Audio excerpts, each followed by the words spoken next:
to the 35th session of day 4 WADLAB 3.0 on topic recent trends in deep learning session.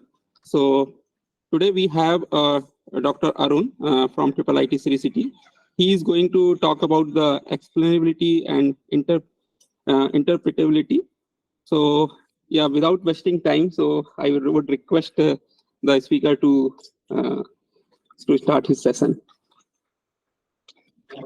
Yes, please. Good evening to all of you. I think already all of you are burned out with the overflow of knowledge. So I will try to finish the section in half an hour without wasting much of your time. So these are some of the acknowledgements because whatever research we are presenting here are the researchers of our students. So primarily goes to them. Then I already, these slides are adopted from some of the online sources available. So this is a content of the presentation. Anyway, we'll just summarize the entire presentation without going through the details. All of us know machine learning is now everywhere, and you have seen multiple presentations regarding applications and applications of machine learning. And all of you by now know that machine learning works in the feature space. So feature space means that your machine sees you as a set of features. So suppose you are a student, your roll number, your name, and if you're an employee name, all these are features. For instance, for images, it's the pixel values of all these other features. So you see an image as an image, but the machine learning sees it as a feature. So that's feature space, and every machine learning algorithm works in that feature space. And the end goal of any machine learning algorithm is to find, if it's a classifier, it finds a decision surface there. So this all of us know, and all of us also know that machine learning and deep learning. Deep learning means you are making the machine to learn the features. Along with the machine learning, doing some classification or regression, you're also making it to learn the features. So these features are quite important. At the end, we have different feature spaces, learned feature spaces. That's where if you use autoencoders or encoded decoder type of method, you are learning a new set of features. Even if you don't use autoencoders, if you use PC, principal component analysis, you are learning a new set of features.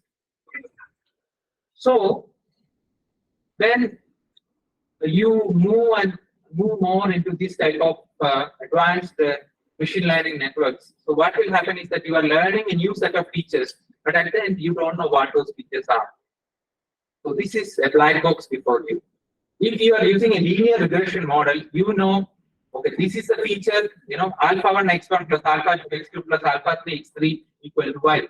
You know that I am giving this much importance to x1, I am giving this much importance to x2, I am giving this much importance to x3. But if you give a cat image, the convolution neural network will predict it's a cat, you don't know what it is using, what's giving importance to.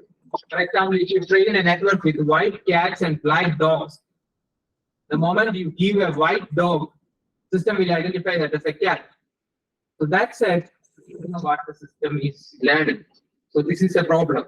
That is why nowadays deep learning networks are not being very much applied into defense, in sensitive areas like medical, all these fields, you are having a lot of accuracy. You use more number of layers, more complex networks, you improve the accuracy, but there is a trade-off between accuracy and explainability or interpretability, or the transparency of your network. You don't know what the network is doing. So that's why we need model understanding. If you see some examples, you know why we need model understanding, because you want to know exactly what feature it is learning. This can help you in debugging, if it is learning correct features or not. Also, model understanding, if you know what features are being given more importance, whether it's there's a bias in that model. Bias means what? You may give, since the society is biased, the data that you're generating from the society will be biased, and of course you will get biased against certain religion, certain ethnicity, certain gender. All these things may happen. So for all these things, we need the model to be explained or understood.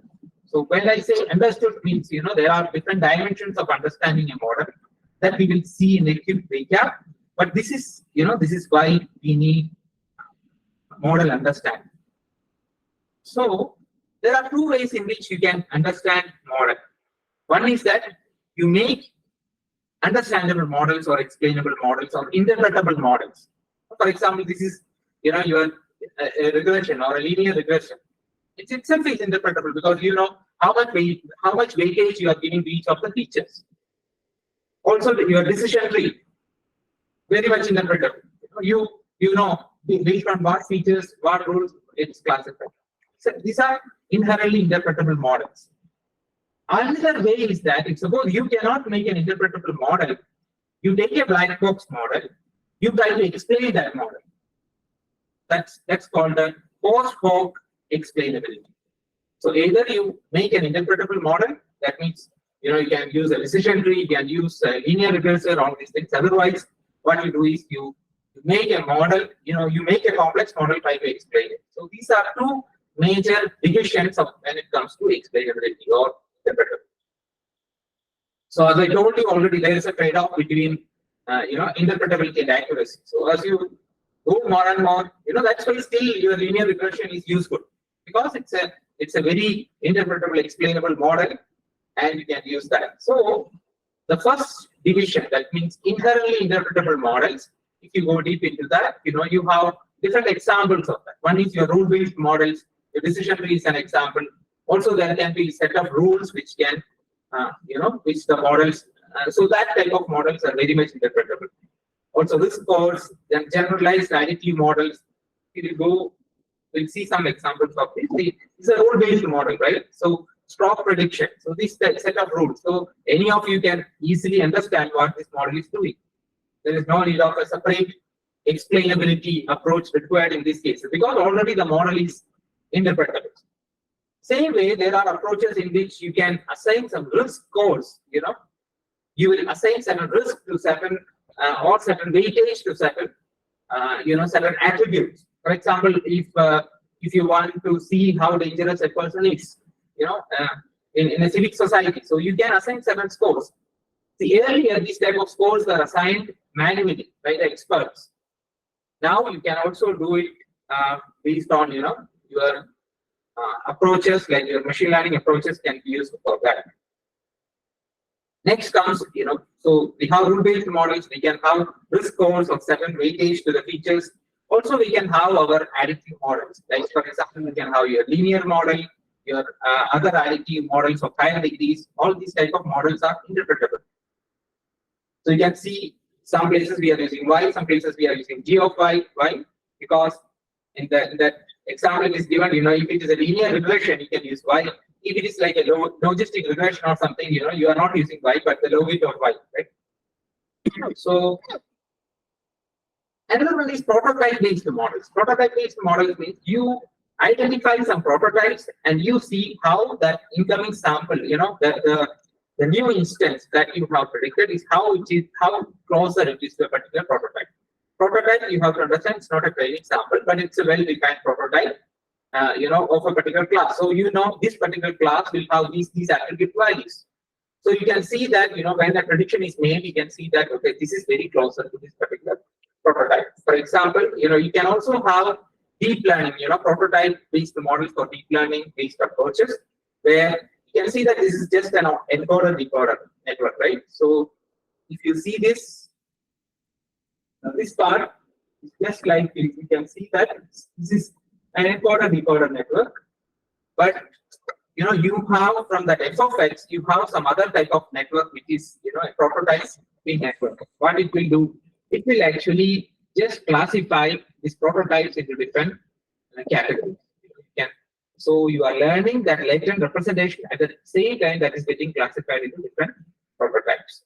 So this is another type of approach. And you also have attention-based models. Now you have transformers and all these things. What they are basically doing is, they capture the attention based on input token when determining the recorder hidden state. So you can see that the attentions can be assigned, and this can also be a type of interpretable models. So if you can build an interpretable model for your particular problem, you can go ahead. There is no problem. Okay. But in case you cannot, then our next solution comes, that is, you build a black box model, you try to explain it. So what is an explanation for a particular model? It can be, you can say some example predictions, or you can summarize with a rule or a tree, or you can, the most important features that's giving importance. So this is how you explain a model. There are different aspects of how you can explain a model. And then you have local and global explanations. Local explanation means given a particular outcome, are you able to explain it? That means I gave one sample to my neural network. It predicted it to be cat or dog. Now, whether I can explain that prediction for a particular instance.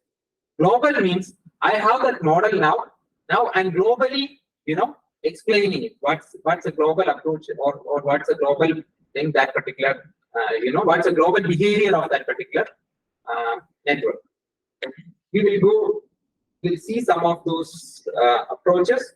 Local explanations, there are different categories. We will see some of them. So one among them is LIME. LIME is local interpretable model agnostic explanation. Model agnostic means you can apply this to any model.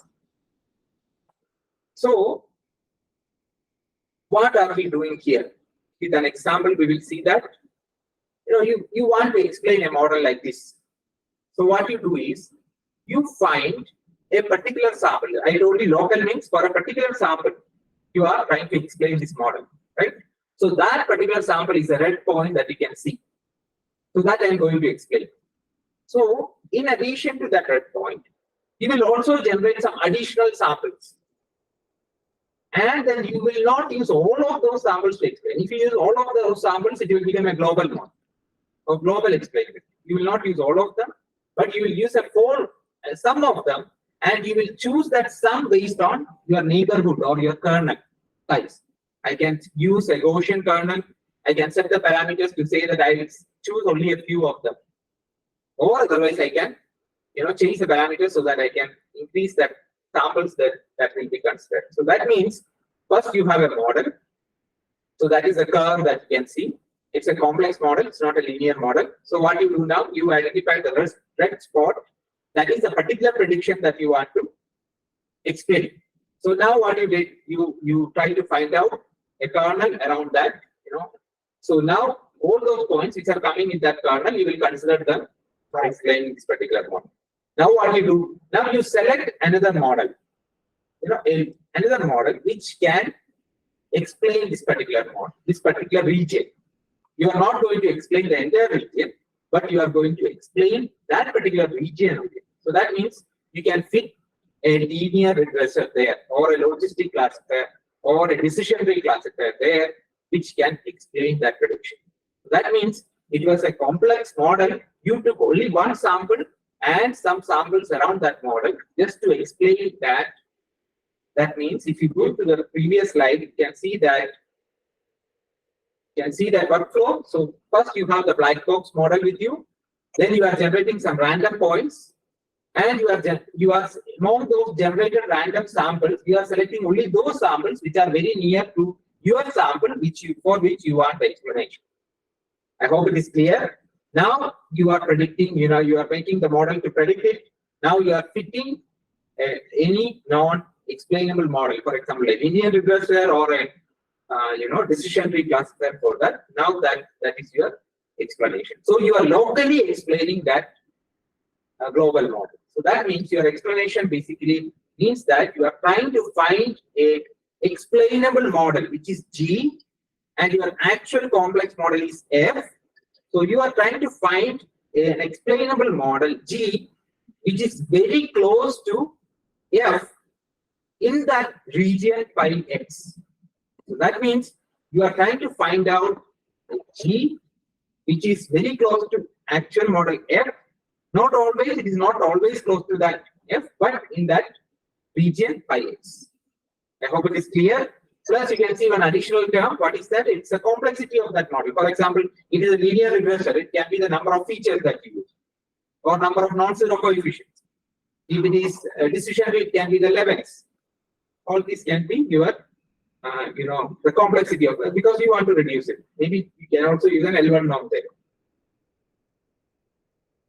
So I hope the line part is clear.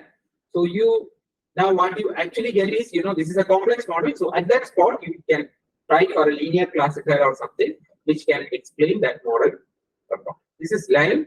So also you have, shapely additive explanations, which is called, the idea of shapely is that, or the shape or sharp, some people pronounce it. So the idea is that, the average marginal contribution of a feature across all possible correlations. So that means we can see that here we are making a prediction. So the actual prediction comes, suppose it's a regression. So the actual prediction is 24099. So then the average prediction is 4518. That means now the prediction that you have to explain is 2409, but it is different from the average prediction 4518 by an amount 2108. Now you have to find out which of these features have given this difference of 2108. This is what we are going to do. So what you will do in such cases is that, you will, all the feature values, let us consider that they enter a room in random order. And then what we will do, all feature values in the room participate in a game. The game means they are contributing to that prediction. Now we will see the shapely value of a feature value is the average change in the prediction that that particular combination already in the room receives when the feature value joins them. So you are observing the change to that particular, and the actual average prediction value that this particular value is contributing to, that you can assign to that particular. So this is a very intuitive explanation of your shape values. Also, there is something called anchor method. This is very close to your lime approach. Lime approach, what we used to do, we used to, a complex model, we used to find out some sample for which we have to explain this. And what we will do, we will, find some explanation, a local explanation in that particular region. Same way, here also we'll do some local explanation, but in terms of rules, not in terms of any other classifier, but in terms of rules. So we just, so one other thing is that you try to generate, you try to slightly change the values of that sample for which you are going to explain, so that you can generate additional samples. So this is an example of your anchor method. So if suppose you have, this is the particular sample for which you are going to do the explanation. So what you will do, you will generate some samples by slightly changing the certain feature values of this particular sample, and then you will generate a rule based on that. So a rule anchors a prediction if changes in other feature values do not affect the prediction. So this is how you anchor a particular rule. So you can simply imagine it like similar to line, but it's it's more of a rules type of explanation. So again, you have saliency maps. So saliency maps basically means that a feature attribution, it will explain the individual predictions by attributing each input feature according to how much it changed the prediction. Again, attributing each input feature according to how much it changed the prediction. So that means if you have this, this image of the bird, and it's predicting as a particular type of bird. So you have this black box model f theta with you. Now, what parts of input are most relevant for the model's prediction? This is what saliency map will give you. It will give you a heat map so that the heat will be very high, or the highlighted portions means that this particular class, this portion is making more contributions. So you can see here, when I generate the saliency map of this particular input for this particular model, so I can see that this particular areas are given more importance to. So how to get the saliency maps? See, very simple way if you explain. You all know how backpropagation works. So what happens in backpropagation? You stop up to the hidden layer, the topmost hidden layer, right? So if you again propagate it backward, that will be propagated back to your inputs. So that what is propagated in backpropagation? You are propagating the error. or you are propagating the relevance of that particular class backwards. So now if you do that, again you expand that backpropagation backwards, so you will get this, your heat maps. But that said, it's not so easy. There are different approaches for that. This is the the crux of that story. So there are different approaches. We can use gradient-based backpropagation, or that this involves a backpropagation, or you can even change the inputs one by one to see how the output is going to change. Also, there is something called deconvolution network or deconvolution network. So this is simply what it is doing. It's an encoder-decoder network. Usually, what encoder-decoder network will do, it will reconstruct your input.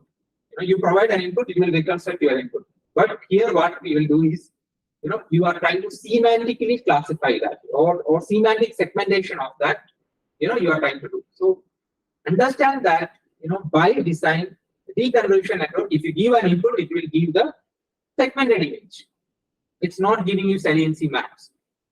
But if you study its layer outcomes, you can generate the saliency maps, because it's mapping the actual image to a segment, and how it is doing that using deconvolution and all this, using unpooling and all these things. So you will get some intermediate representations which actually serves as an explanation for this particular model. So if I do a cycle, and if the model is predicting it a cycle, if it is reconstructing it a cycle, so I know that the internal representations, if I observe, I can see whether it is coming as a cycle. But the problem is what?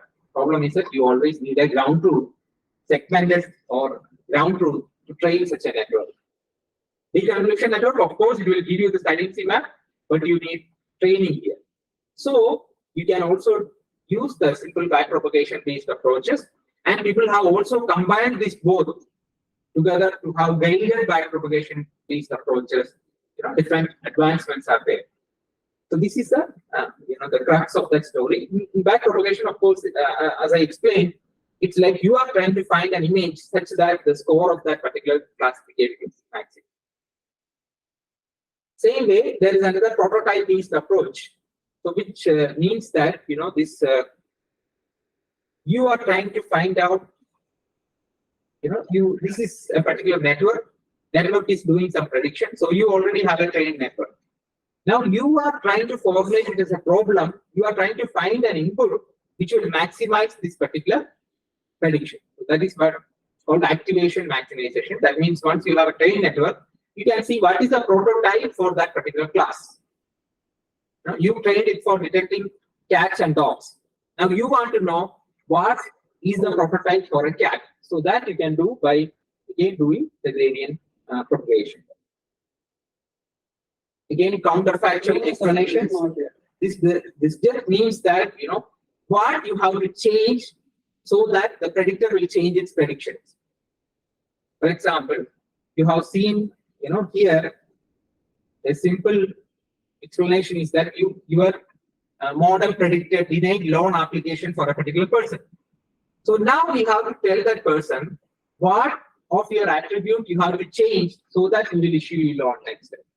So that means what attribute have to be changed so that the decision of that classifier will get changed.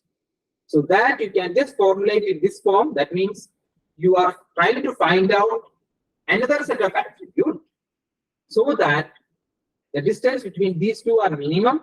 And also when you do that, when you give that particular set of attribute, your decision will get changed. So this is counterfactual explanations. So people have come up with different formulations for solving it. See, don't have time to explain that, but just this is a simple optimization problem. You can use a Lagrangian multiplier to solve this optimization problem. Also, people have come up with a set. Here you can use any counterfactuals like x dash. Any x dash can be there, but you can also suggest some x dash. That is where the second formulation, if you see, x dash is an element of A. A is just a set of counterfactuals that you are giving, or you can generate it using simulations of this. See, this is not only for loan applications, this is also for many critical applications. So you can also use simulations for that.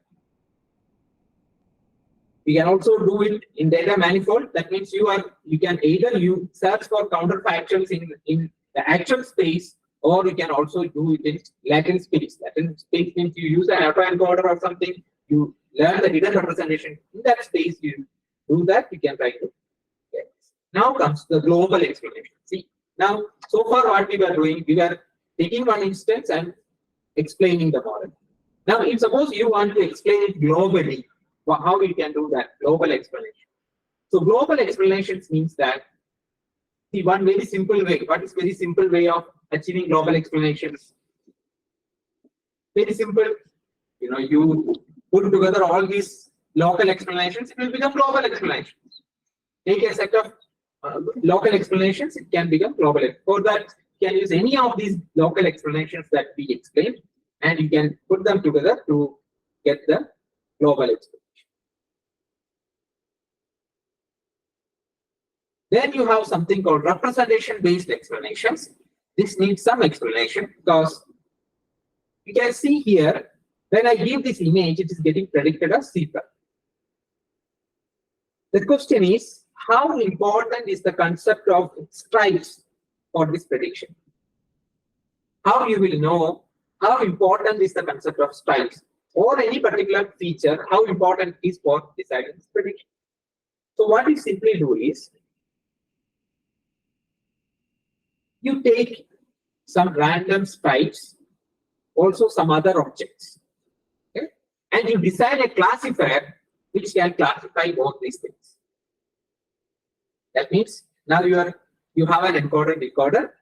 You are trying to reconstruct these things, and this encoder representations. You have this. You have an encoder decoder. I mean autoencoder which can reconstruct, which can transform this into a latent space, and so you have taken some stripes. What you can do, you take this zebra image, you divide it into patches, patch-wise you divide it. You just take some patches of zebra stripes and some other objects, any objects, and then you use an autoencoder to learn the latent representations. Then now you try to find a classifier which can, classify the latent representations of stripes from the others. Okay, so very simple. You take the stripe patches, you take some other random objects, you try to find a classifier, and this classifier direction is like this. You can see the decision surface of the classifier. What it means, if you transform in a direction normal to the direction of the decision surface, that means that is an area. If you move very fast in that area, what does it mean? Now, if a particular classifier is moving very fast, if the gradient is quite high, that means as you change the stripes, the predictions are getting changed. That means the stripes are having a high effect on this decision. So that is where you do this. So the basic thing is that given an already fully trained neural network, you given a concept C, that means the stripes, create a representative concept activation vector. How you do that? You find images of the concept C and a number of random images, and you run them through NN to get your latent representation of both. You train a linear classifier to separate those. Then a vector orthogonal to the decision boundary, that is called this, is the concept CAV vector. Then take the bidirectional derivative of that final decision layer in the direction of this C. Why we are doing this? Just listen to this sentence. A larger gradient means the concept C was important in classification because a small change in its value made a big impact on the final decision. So this is how you can use that final gradient for explaining your model and how important this concept was for your model. So this is the representation-based explanation. And then now, see, we can have a collection of local explanations to explain something globally. Another thing is, you can also have some standard model, some standard explainable model, which can approximate your model globally. That means if I have a very complex model, can I have a model like this, which can somehow, approximate this model? So not only this, you can have other models like decision trees, or this is generalized additive models. You can have all these types of models for evaluating or interpreting your model. So we have seen the local explanations. First we have seen interpretable models, then local explanations, then global explanations. Now, how to evaluate explanations? See, we can evaluate models based on explanation. How you are going to evaluate explanations? Now, this is a subjective thing. Okay? So that means how good is explanation? Only if it is in medical field, a medical expert will get to know that, right? So quantitative evaluations, there are certain types of quantitative evaluations. So that means, if it is functionally grounded evaluation, you can have some sort of a quantitative thing like, for example, number of rules, prototypes, this should be lesser. So that can be one thing. Other thing is, human grounded explanations, which means that, a binary force choice, which one you will choose, like which explanation you are able to understand. Your explanation methods are explaining it, but which one you will understand. Application oriented means, again, you need a subject expert or a domain expert for this. See, this is some of my BTech students have done their project. So what they did is, I asked them to come up with some explainability, some sort of metrics to compare explainability things. They came up with this metrics. They told they cannot find any metrics better than this. What they simply did is, this heat map, whatever they have generated, they have overlaid upon the original image. So the visual interpretation, that's a qualitative, evaluation of which model can see that this is for, for the pneumonia.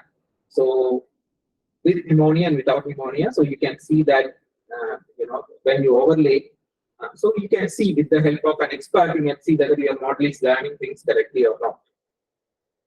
So that said, now I already took your time. I think most of you want to run away, but just briefly saying, this we work, most of our domain applications are grounded to remote sensing. Remote sensing basically means that, we have a satellite mounted with a camera, and that the camera is taking photographs. So we have to interpret those photographs. So for that, we use, so see, your eyes can see me using red, green, and blue. So that means if you take a color image, it will have 3 bands, or it itself is composed of 3 grayscale images, red, green, and blue. But the satellites doesn't have any such limitation. So you can have 400 bands, you can have 300 bands, you can have any number of bands. That said, the more number of bands you have, the more material properties of that particular subject you can study. So that's it. That means if you want to distinguish mineral 1 from mineral 2, if you have only 3 bands, both the minerals will look same to you. But if suppose I have 400 bands, suppose I am looking at one mineral and other mineral with my bare eyes, there may not be any significant difference. But if I use 400 wavelengths for analyzing them, that means I can see that there is some variation in one of these wavelengths. That means there is some difference in how they reflect or absorb some or many of these wavelengths, these minute wavelengths. So that is where you need, this is 1 pixel representation of soil, 1 pixel representation of dry vegetation, 1 pixel representation of green vegetation. If you don't have this type of things, you will only get some points. You will not get that curve. So that is where you need more number of bands. So what we actually do is, when we do this type of classifications for this type of vectors, right? This type of spectra, we call it, or the signature of the particular object. So we try to see, are they making sense? Are they physically? For example, this is the spectra for a particular mineral. So what we try to see is, you can see that the dotted lines that you can see are the physically relevant features for this mineral. That means these are the physical characteristics of this mineral. Now, the red portions that you can see are the ones given importance by our model for predicting these classes. I repeat, so the reddish portions you can see are the areas which were given importance by your model, but the dotted lines are the ones which you have to the ones which actually physically significant for these minerals, or using which you can distinguish these minerals from other minerals. Okay? Why we are doing this? Because we can see that the moment you develop a particular model and it is detecting a mineral, you have to see whether it is actually detecting it or not. So whether it is actually learning the features or not. And now this is how to explain, right? So once you have a training model, you can explain. Now we are also moving towards some approaches by which you can apply some constraints on your model so that the model itself will learn this type of features. You can put some constraints on the model to make it learn interpretable features. That means you remember first there were two things. One is interpretable models and explaining a black box model. Can you make black box model interpretable? That's one direction that we are trying to go on. You can see this is one of our students, Sandeep. So this is from his work. So he has, these are some of these I just want to so food for thought. These are some of the people who are working in research areas. So if you are looking for PhD topics, this may help you.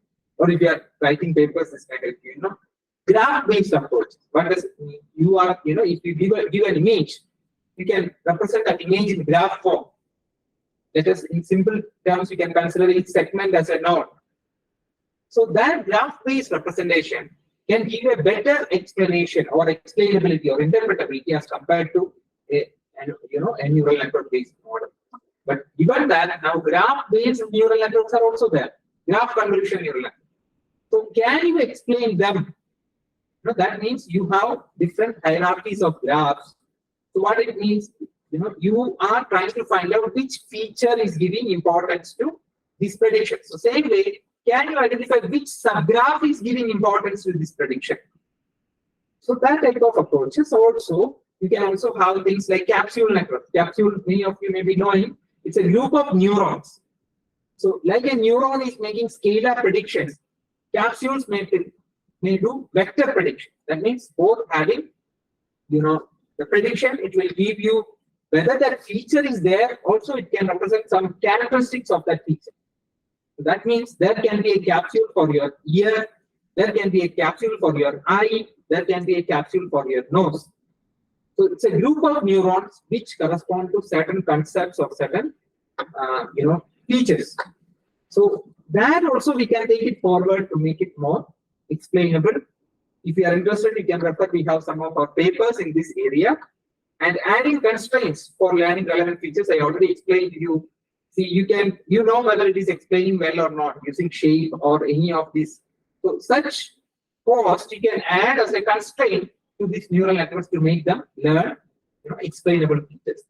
Then of course, interpreting the manifold. This means that right now we were more discussing about discriminative networks. For example, classifiers.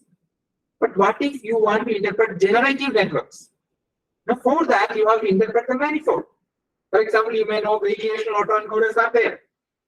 So they are trying to, what latent features you are learning, you may have to interpret them. So because of the time limitation, we are concluding here. These are some of the projects which have a component of explainability which we do. Anyone of you, if you are interested, to know more about these things, you can always contact us. These are some of the papers. I have shared the slides. So a few of them, at least 4 or 5 of them are related to explainability. So some concepts which I threw as a food for thought, so that are being explored in these papers. I don't want to bore you again with this paper things. That's why I just thought I'll touch upon the basics. Yeah, thank you all for hearing me. I believe that none of you have cursed. So thank you so much. Because I'm going for a vacation home. If I feel ill or something, I may not be able to go. So that's why I stop early. Thank you. That's how. I have a question. Yeah, please. I hope you have showed a graph that makes a representation of discriminating a property of the material. Yeah. Okay, the last one, right? Yeah. This one, yeah. So how did you, what is the model you used to find that red area? Yeah, this is actually different approaches we have used. This one, the results are for sharp type of approaches, which we used to expect. See, this graph, what it is, it's a spectrum. Spectrum means you have wavelength along one axis, and you have the reflectance along, or ratios of reflectance related proportional thing along the y-axis. So that means if a particular material is reflecting high, so its value will be very high.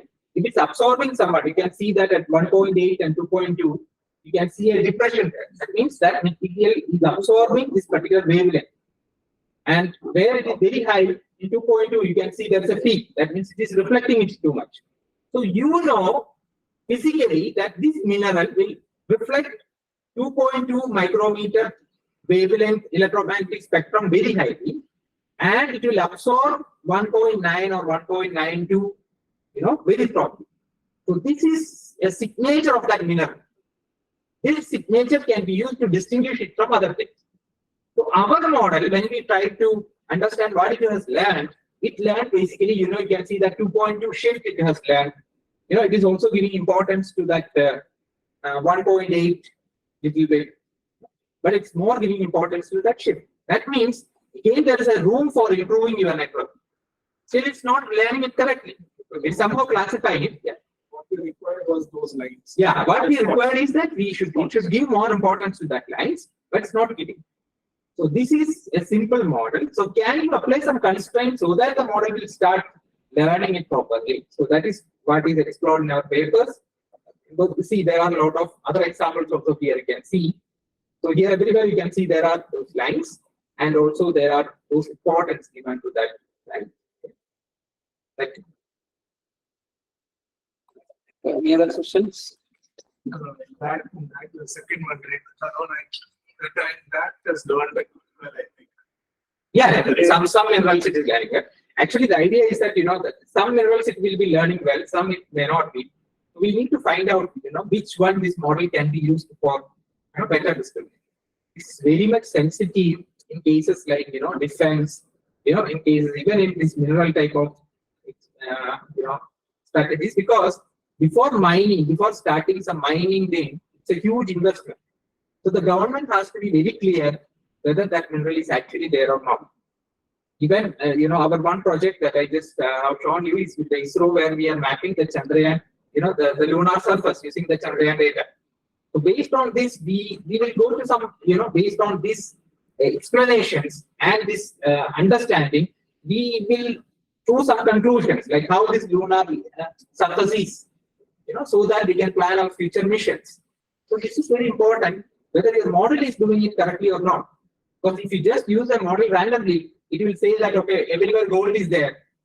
Then next day you go and start mining, you will end up with nothing. So it's very important, not only for mining, not only for this defense, medical field. It's very important because whenever you search Google with any symptoms, you will get all cancer. So it should not be, your model should not be doing like that.